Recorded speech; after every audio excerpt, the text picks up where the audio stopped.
Right, let us study about the data types. You must we have used the data types in our program, like we have declared like int a, float, c, and all.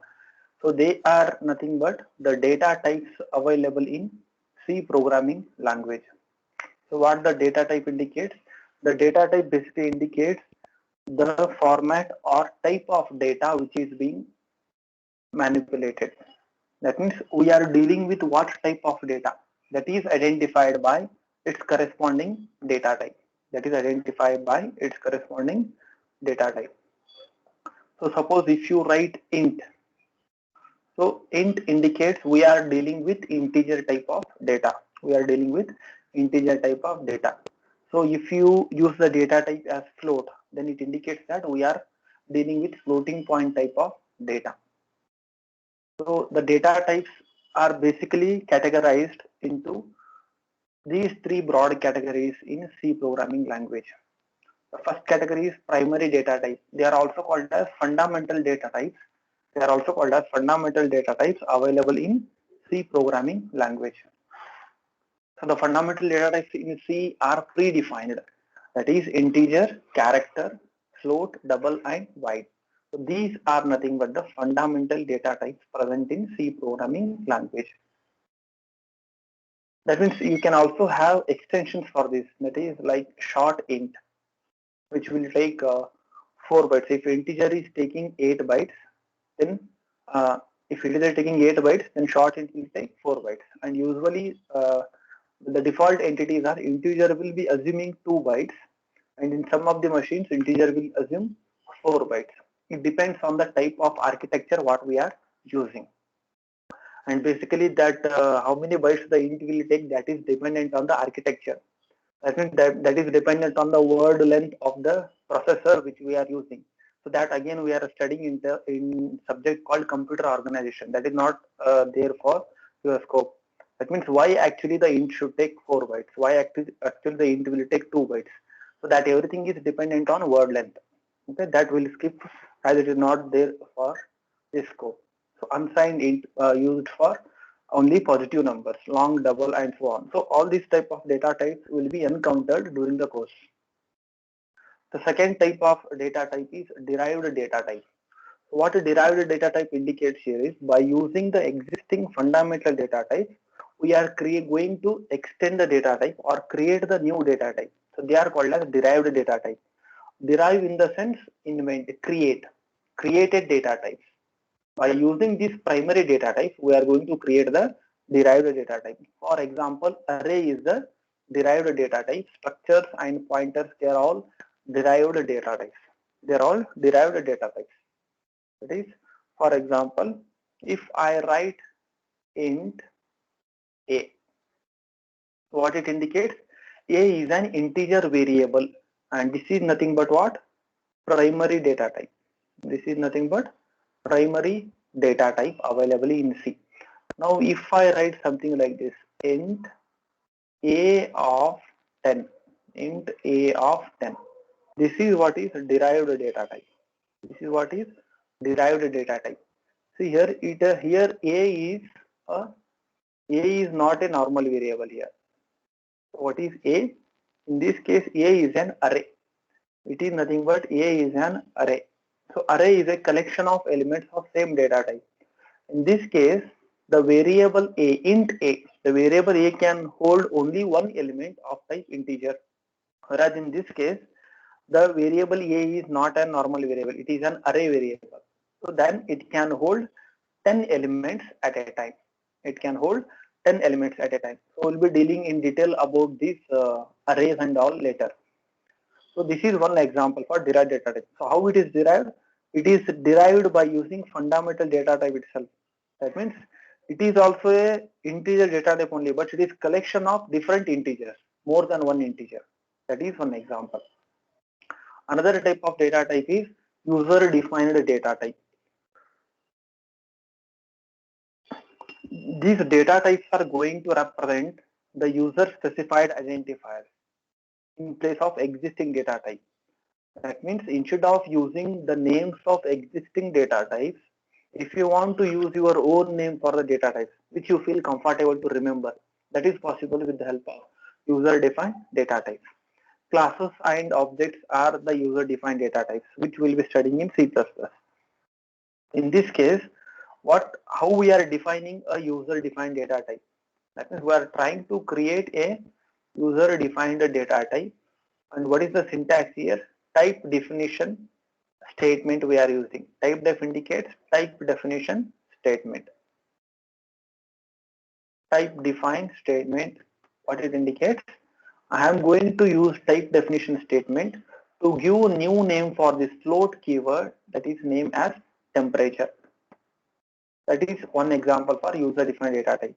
That means in C we have predefined keywords called int, float, character, double, and so on.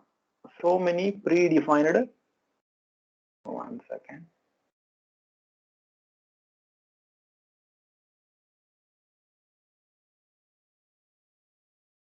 Right?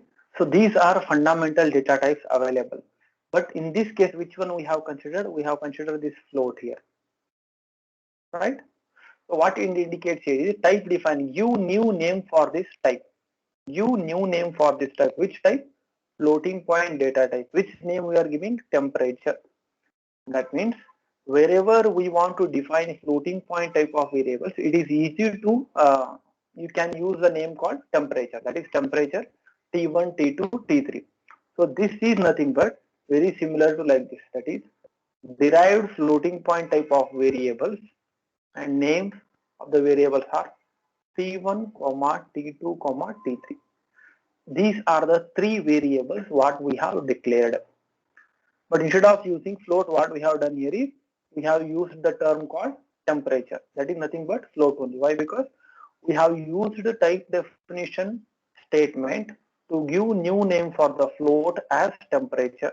So it is like writing temperature T1, T2, T3. Instead of this temperature, if you want, you can use any other name also. That is your name, say ABC. I'm using some name called ABC. Then you can write this statement like this: ABC T1, T2, T3. So nothing but T1, T2 and T3 are three variables of type float. Why? Because ABC is given as a name called float.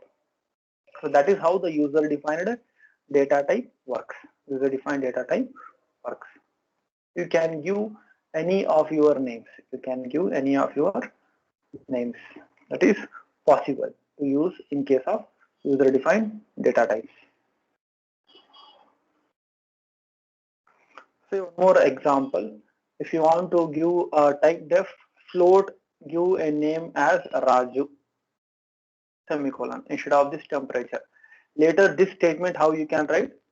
Raju space T1, T2, T3. This is nothing but you can simulate this to the concept called aliasing.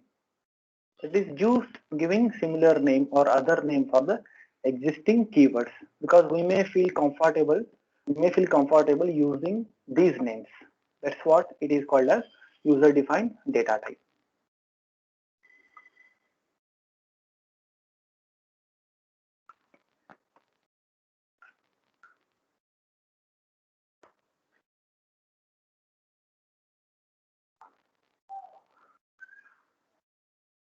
Right? So these are other examples for user defined data types, that is assuming two values, that is enumerated data type. Logic is going to assume any of the two values, either high or low. That is one more example. Now let us see the size and range of all the primary data types and their extensions. That is primary data types, nothing but the fundamental data types. So every fundamental data type is having its own predefined size in C. Fundamental data type is having its own predefined size. And this is the list of all the data types. The assumption for one particular compiler is made here. What is that? Character data type will make use of 8 bits. Here in this textbook, the units is not mentioned. Units are not mentioned. Actually, it is in bits, B-I-T-S. 8 bits. Size is in terms of bits. So whenever the character is having 8 bits, it can hold the value starting from minus 128 to 127. Unsigned char, it will also assume 8 bits and it can have a range of values from 0 to 255. Integer can assume 16 bits, nothing but 2 bytes. 16 bits is nothing but 2 bytes. 8 bit is nothing but 1 byte. And when an integer has 16 bits, it can have a value from minus 32768 to 32767. So these are the different range of values. So why, how actually, I'll explain this part. For example, if an unsigned char is there, how it will assume the values from 0 to 255. That is, internally I will take the bit values and explain why it is 0 to 255. So how many bits the character is being assumed? Character is being told to take 8 bits. So the binary 8 bits, how do you write? How many bits it will take? 1, 2, 3, 4, 5, 6, 7 and 8. So 8 locations. And binary means it can have any of the two values. What are the possible two values? Either 0 or 1. Either 0 or 1. So when all the 8 bits are 0, 1, 2, 3, 4, 5, 6, 7, 8, right? So when all the bits are 0, then what is its resultant value? Resultant value is 0. And resultant value is also 0. Now when you write 1, 2, 3, 4, 5, 6, 7, then 1. What is its resultant value? 1. I hope I need not explain this how it is going to come. That is this 1 into 2 raised to 0, 0 into 2 raised to 1, this 0 into 2 raised to 2. So that is what already you have studied, simple mathematics. Now when you write next it all zeros, then 1 0, what it indicates? It indicates a decimal value of 2. It indicates a decimal value of 2. So when all these are 0, then you write 1 1. What it indicates? It indicates a decimal value of 3. So on, when you go on continuing, at some stage we will get all as 1. At some point of time, all the bits will 1, 2, 3, 4, 5, 6, 7 and 8, and this is going to represent 255. So you can manipulate, you will get 255. That is, this 1 into 2 raised to 0, this 1 into 2 raised to 1, 1 into 2 raised to 2, 2 raised to 3 and all. Then you have to add all this. I think this is already you must have studied in some of the subjects of electronics. How do we convert from binary to decimal, decimal to binary? That's why when a data type is having 8 bits, it can support values from 0 to 255 if it is unsigned. That means only positive numbers. If it is having 8 bits, this is what we have discussed just now. If it is having 8 bits and it's going to support signed numbers, that means both positive and negative numbers, then it's going to support or provide the range of values minus 128 to plus 127. That means here sign will be assumed. Here the last bit will be reserved for sign. Instead of this, here last bit will be reserved for, always this bit will be reserved for sign, for indicating positive as well as for negative numbers. So likewise, we have the different predefined size for all the data types. All the data types are having these predefined sizes. Right, the maximum possible variable which can have maximum space is long double, that is 80 bits in length. And depending on the architecture, the sizes of integer may vary. In some of the higher end machines, the integer can assume up to 8 bits. That is dependent on size of the architecture what we are using.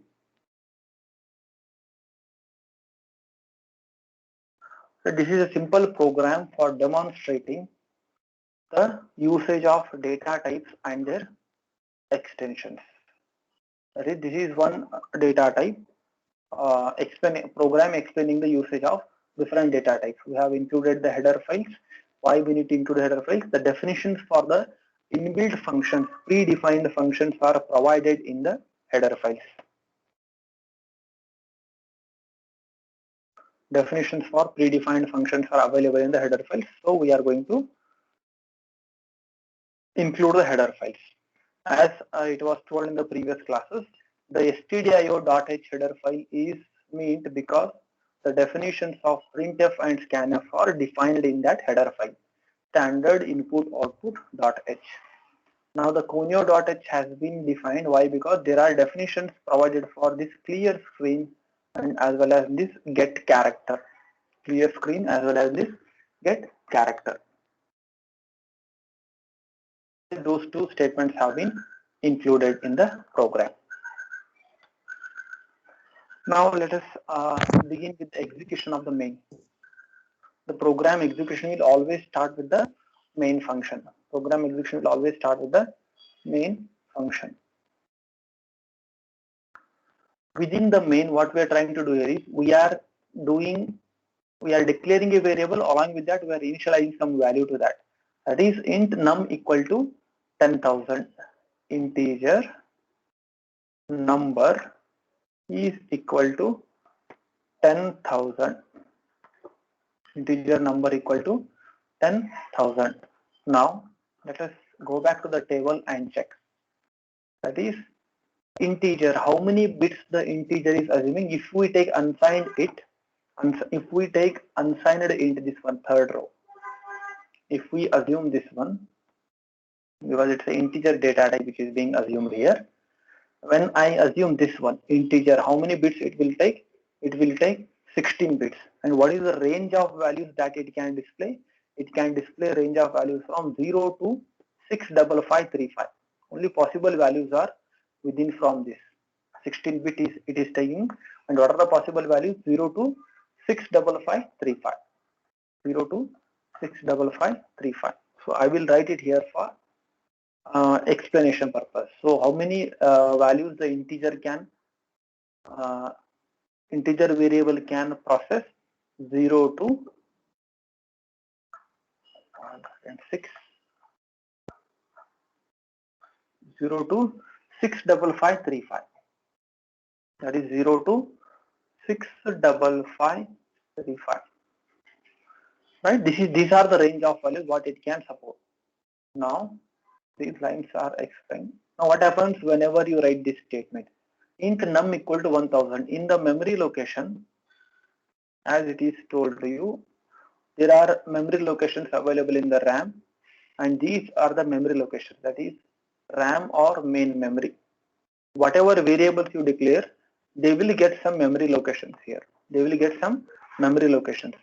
Say for example, memory locations will always start from 0 to some maximum value.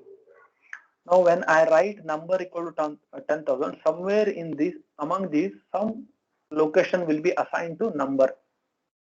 Some location will be assigned to number, and what is being stored there? We are assigning 10,000. So in that location, 10,000 will be stored. That is what is happening in the memory in the background whenever you write this statement. Number is an integer variable which is being declared.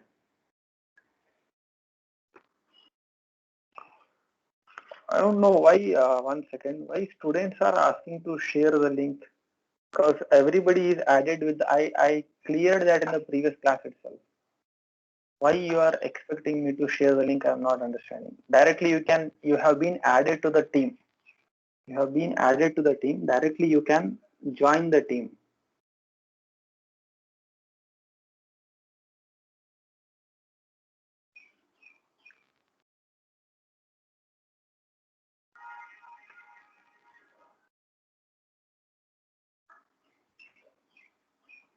Afreen, are you in the team now? Can you respond, Afreen? Yes, sir. Are you able to join? Okay. So I'll tell you once again to all, don't wait for the link. Already you are in the team. Directly you can join the team. Okay, whenever I declare a variable called num equal to 10,000, num is an variable which has assigned with some memory location, any of the memory location, that is address, and 10,000 is stored there. Let us go to the next statement. What happens in the next statement? Num1 is another variable. So I will take, these are not essential for us. I will erase this. These are not essential or not required. So I will take somewhere here in this location num1, another variable I will take num1. Now another long int num2. Long int num2 means long int how many space it will assume. Long int can span more space. It can represent larger value. It can represent larger value. See here, how many bits the long int will take. Long int will have 32 bits and it can represent these many maximum values up to here. So more space is reserved for long int. That's why one more variable is being taken, num2. It is num2. Some location is being reserved. This will just clear the screen. The previous executed output will be erased. Now in place of num1, for num1 what we are trying to assign here is execute this expression. Execute this expression, that is 10,000 into 10. What is the value that we get? 10,000 into 10 is 1 lakh. Now what num1 will get? Num1 will get a value of 1 lakh. Here 10,000 into 1 is 1, 2, 3, 4, 5. Right? 1 lakh value will be stored in num1. 1, 2, 3, 4, 5. Right? Because 10,000 to 10 is 1 lakh, RHS is 1 lakh, and that will be stored in num1. So num1 will get a value of 10,000. Actually 10,000 will not get stored here. Here garbage value will get stored, but for your understanding purpose I am writing it like this. Now next num2, what value it will get?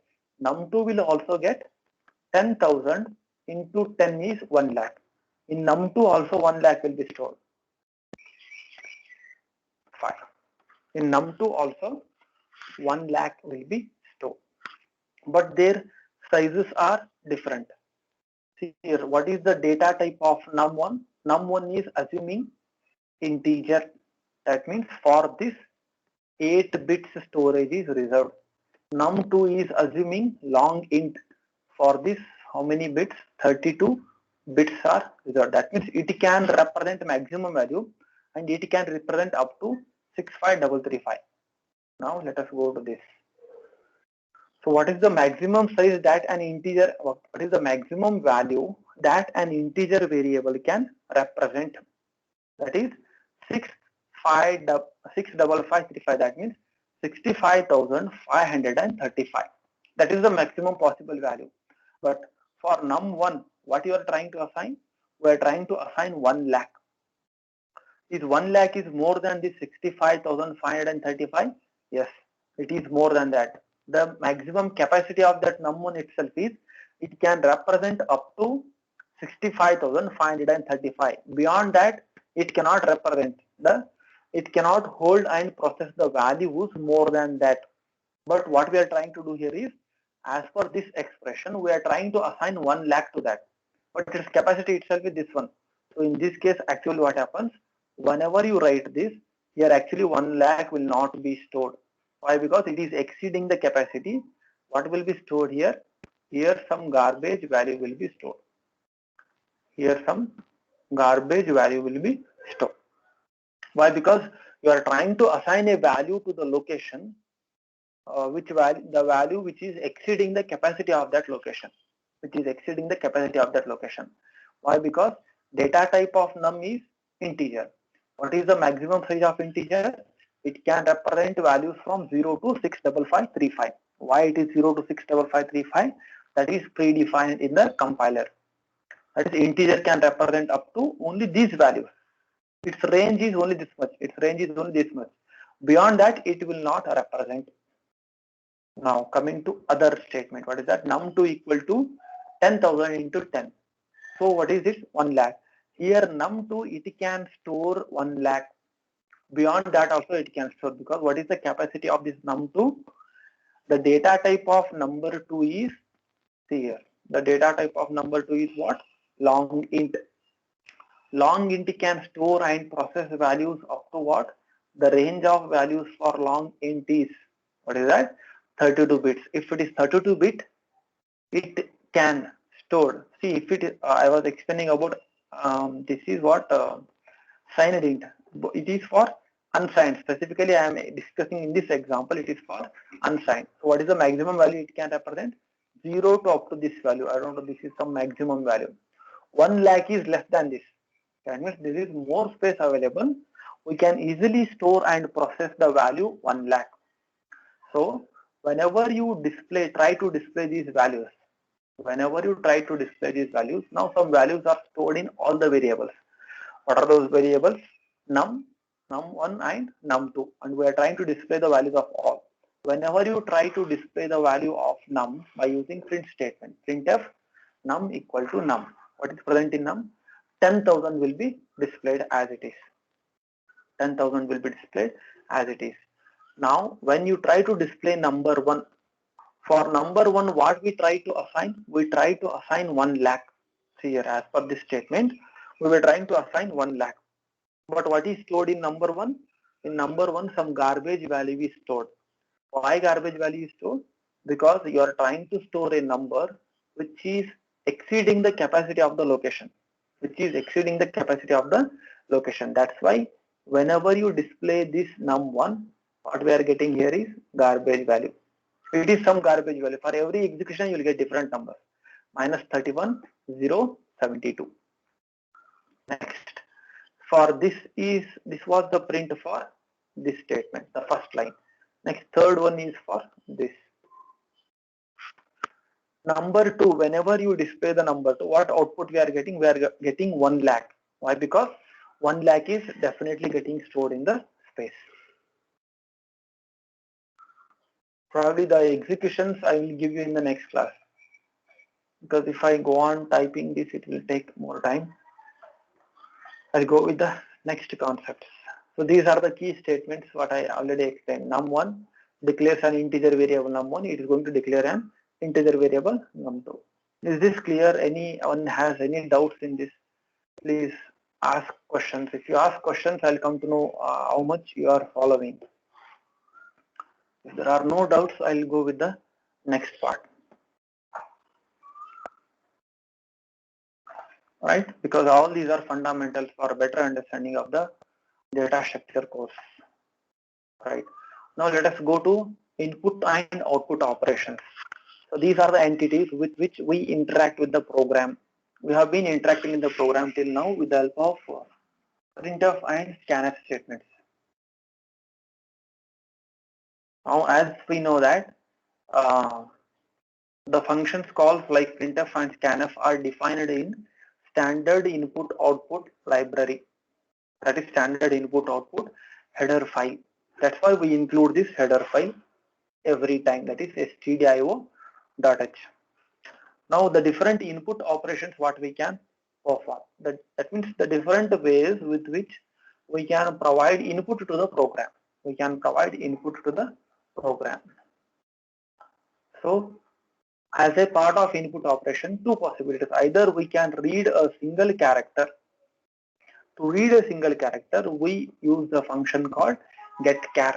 The predefined function for reading a single character is getChar. So what is its general syntax? The name of the variable in which you want to read the character equal to getChar function.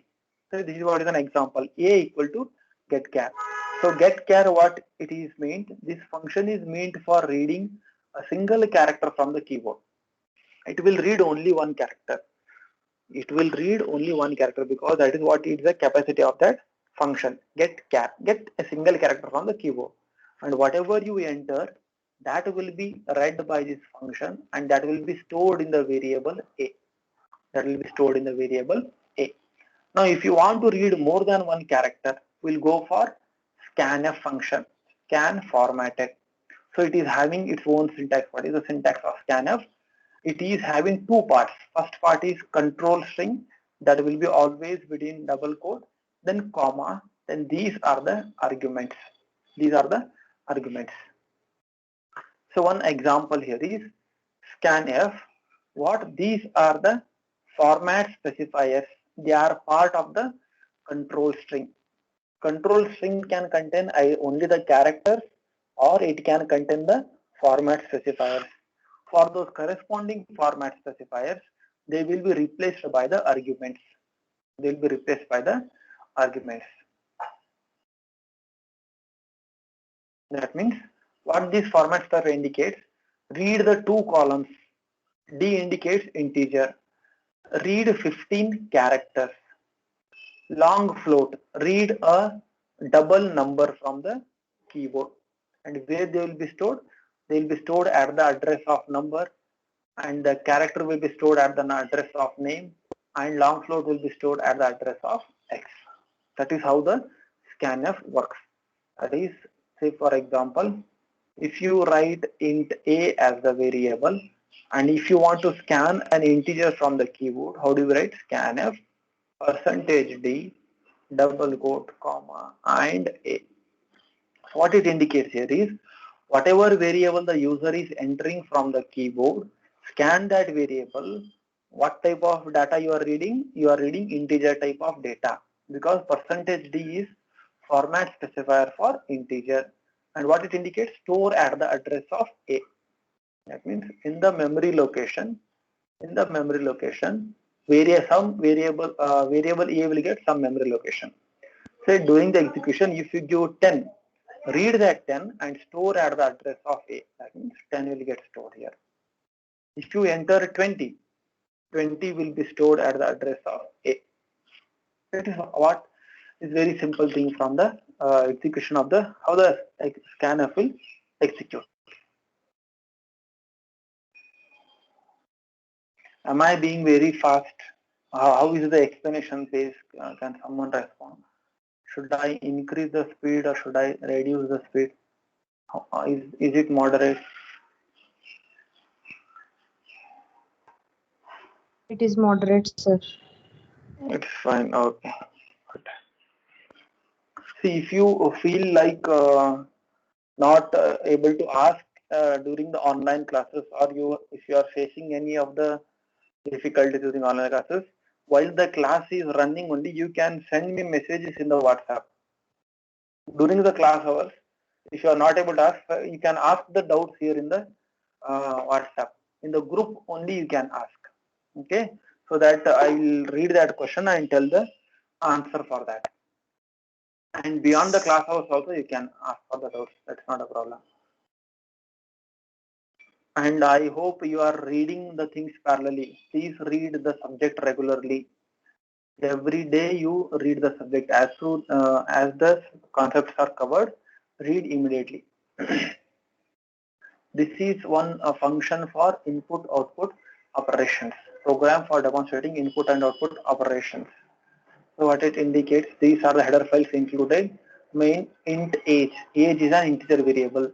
Average marks is a floating point type of variable. Name is an character array. Name is an character array. Name, age, and marks. Name, age, and marks. So whenever you declare this, age will, integer variable called age will be declared, and for that 1 or 2 bytes of memory will be 2 or 4 bytes of memory will be reserved based on the capacity of the compiler. Here in this overall explanation, what is being assumed here is integer will take 2 bytes. Now average marks will also get space. If int is taking 2 bytes, if int is having 2 bytes, then average marks will have 4 bytes. Then third variable is name. What is that? Character array. Name, character array. What is the, how many locations are being reserved for that? Here, what is the size? 10. That means 10 location will be reserved. 1, 2, 3, 4, 5. So 10 locations are reserved. So this is what is happening in the memory whenever you declare these variables. These are memory locations. These are memory locations. These are memory locations. And how many bytes are reserved for this? 10 bytes are reserved. 10 bytes. Why? Because size is one character is assumed to take 1 byte. So 10 characters means 10 bytes. So name is an array. 1 second. This I will write it properly. Name, average marks, age.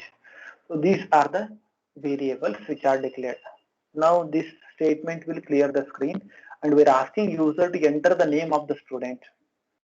From the keyboard we are receiving input. What is the name of the student? Name of the student is whatever you give. Say I am giving, I'll take the example of this one. What is it is given? Karthik is given as the name. That means user is assuming something called Karthik. So when you enter Karthik from the keyboard, where we are storing? We are storing that by using scanf function. Scan what? String. Percentage yes indicates string. Is it a string? Collection of characters is a string. I am reading string from the keyboard and storing it in a variable called name. Storing it in a variable called name or character array called name. What string we are entering? We are entering Karthik, and where it will be stored? It will be stored in name. So I will go to this previous diagram here. Name. What is getting stored? Karthik. Kartik.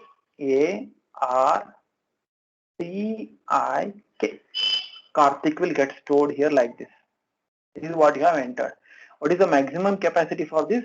Maximum capacity is 10 bytes, and we have stored Karthik. At the end of the string, by default there will be null character. Even though you don't write that, implicitly compiler will embed or add a null character at the end. Now Karthik is stored. Let's go to the next statement. What is the next statement? Enter the age of the student. Whatever age is there, you enter it. So as per this, what age they have given? They have given the age as 15. So say that you have entered 15 as the input from the keyboard. Where that will be stored? I am scanning that input from the keyboard. What type of data I am reading? I am reading integer type of data. Because percentage D indicates integer. So I am reading integer type of data. Where that has to be stored? That has to be stored at the address of age. That means assign that to the variable age. I'll go here. What is the age? In the space in the memory reserved for age, value 15 will be assigned. Value 15 will be assigned. What is the next statement? Enter the average marks of the student. What are the average marks of the student? Whatever marks you give. In this case, what they have given? Average marks they have here. They have given as 75.45. So let us give the same value during the execution. 75.45. You are entering. Let us assume that we are entering 75.45. With the next scan statement, what we are doing? We are reading what type of data now? Floating point type of data. Why it is floating point type of data? Because decimal value, fractional part, a decimal point followed by the fractional part. So the number is floating point type. That's why we need the floating point type of data type or format specifier. Then where that is getting stored? That is getting stored in a variable called average marks. So average marks, what is getting stored here? 75.45. Actually, for this average marks also, the memory will be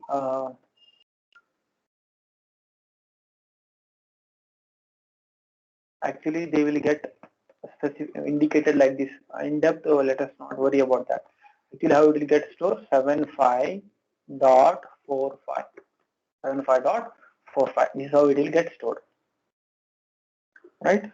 Finally, after assigning different values, we know that name is Karthik, age is 15, and average mark is 75.45. Then finally, we are displaying the details of the students. What are the details of the student? Name is equal to name, average, age equal to age, then average marks equal to average marks. That means name colon percentage yes. So what this causes here is name colon being printed as it is. Whatever is present in these double quotes.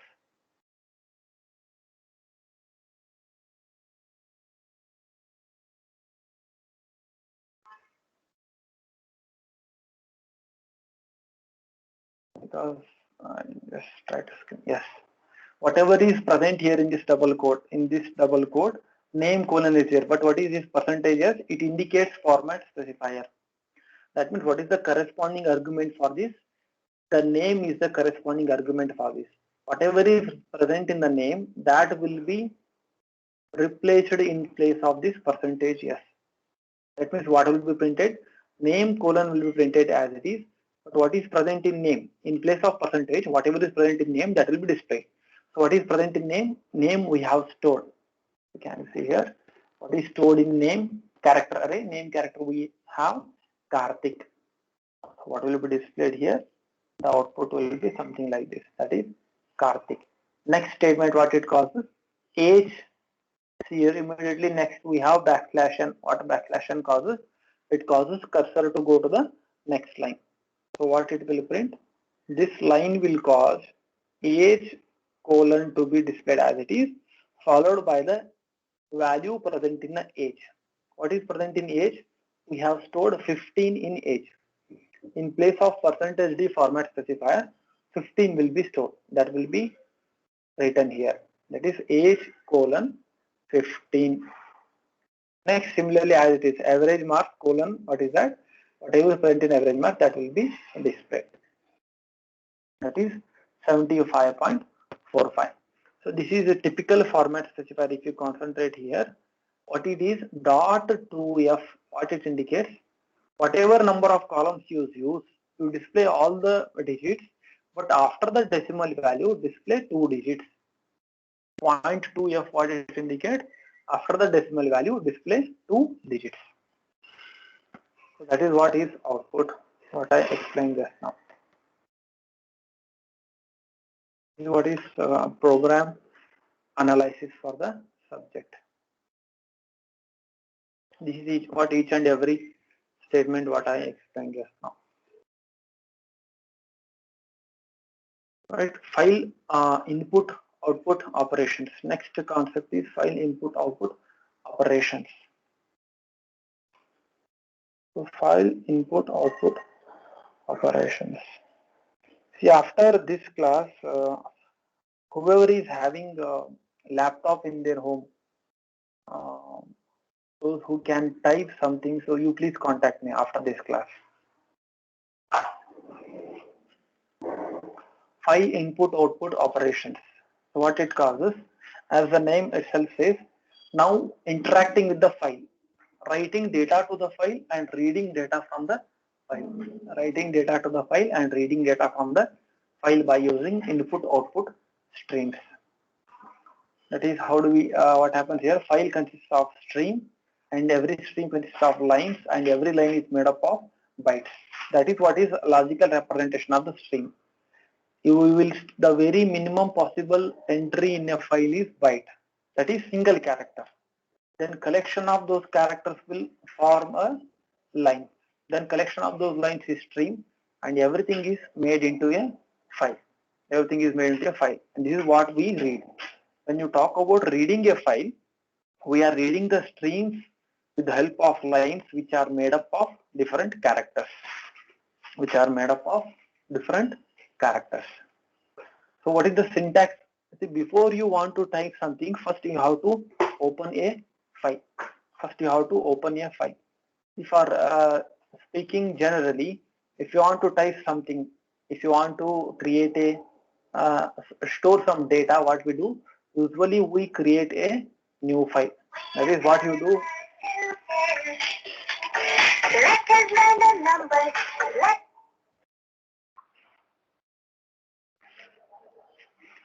We are just going to create a new file, that is new, say some text file. You are going to open a file. Then usually what we do, we give some name for the file, right? Then we open the file. After giving some file name, we are going to open the file and then we type some data or enter some data into the file. After entering the data, what we do? We save the file. That is basically what we do. This one sample scenario I am telling practically how it works. We will save the data. After saving, we will close the file. Now for everything, this is what is defined by using user interface here. Now what we have done is by using graphical user interface with the help of mouse and keyboard, we were able to create a file and enter the data and save it, exit it. For all these user interface, something is happening in the background. That is with the help of commands we are working. So that is what is file handling commands. They are nothing but the file handling commands. So for that, first thing what you have to do, first you have to open a file. What is the command for opening a file? Fopen is the command for opening a file. What name you want to give for that file and which mode you want to open the file. That is either you want to open in a reading mode or writing mode or append mode. There are different modes of files. And we can also open multiple files simultaneously. And how do we read a file? That means how can we read data from a file? We can use these different functions to read data from the file. How can we read? By using fscanf or getc or gettf. What fscanf does? Reads a set of formatted input from the file stream. Getc is going to read a single character. Then fgetf is going to read the set of characters, that is string. The detailed formats and all, we are not going to worry about the structure for this, structure within this. One sample example program is there which we'll be demonstrating later. How do we write data to a file? The different functions for writing data for all these. Similarly, we have for all the functions which we use for reading, there are corresponding functions for writing. Fprintf for writing a formatted file stream, putc for writing a single character, then putf for writing set of characters, that is string, to the file. Then after performing all the operations, what we do, we save the file and close. And what are the commands? What is the command for closing a file? To close a file, we'll just use the method called fclose, following by the file pointer or name of the file which you want to close. This is one sample program. What is happening in this program?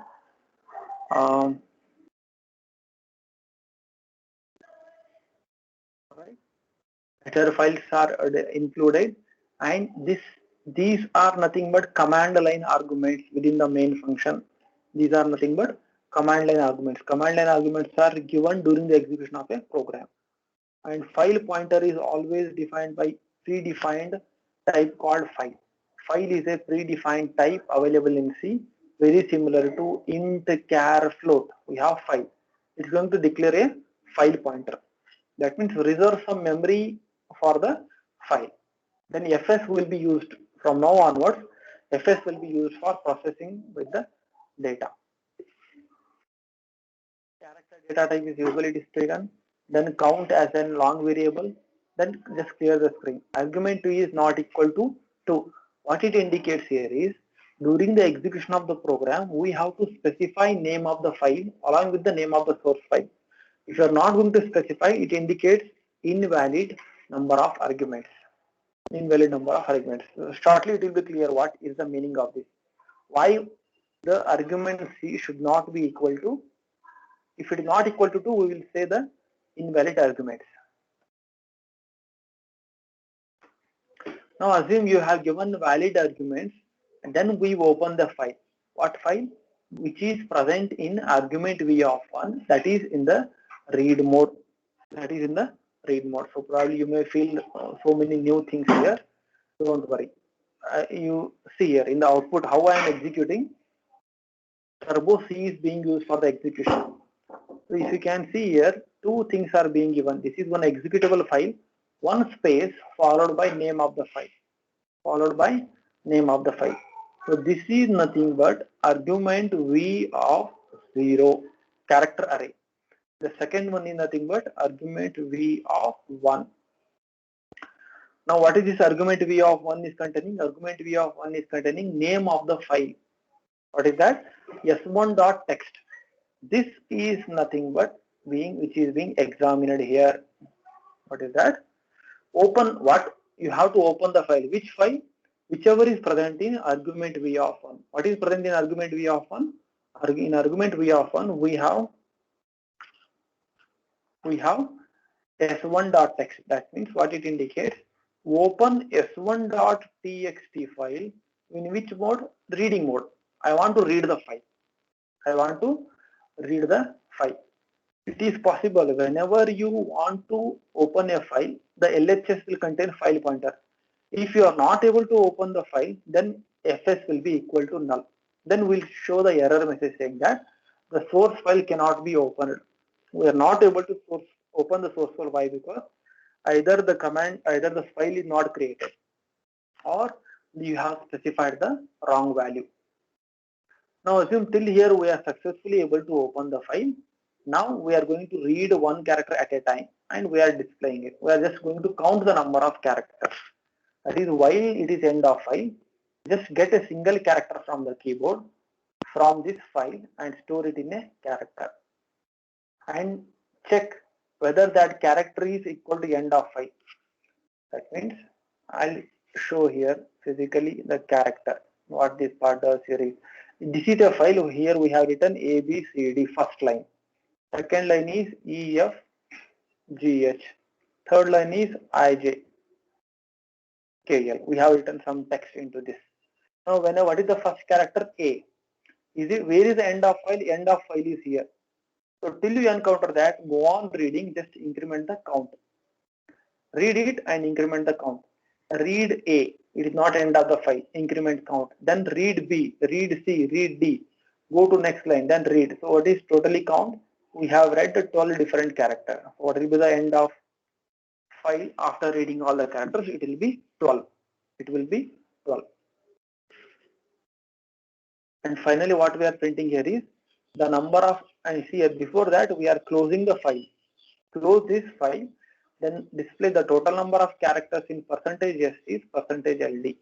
So what is the argument here? Argument v of 1 will be replaced here.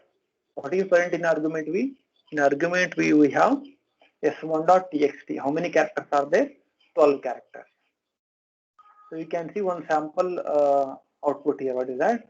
The number of characters in s1.txt is 15. That means whatever text file was provided in this case, that was containing 15 characters.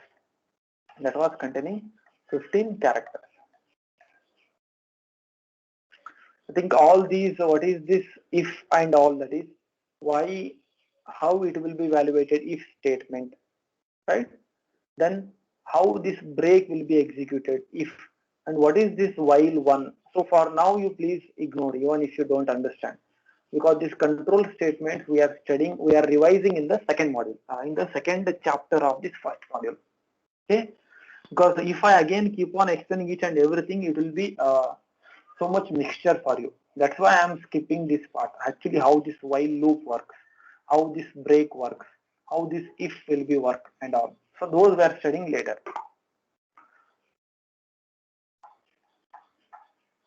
Right, this is the program analysis.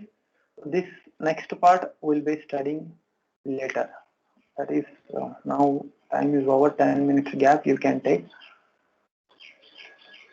so that you can attend the next class.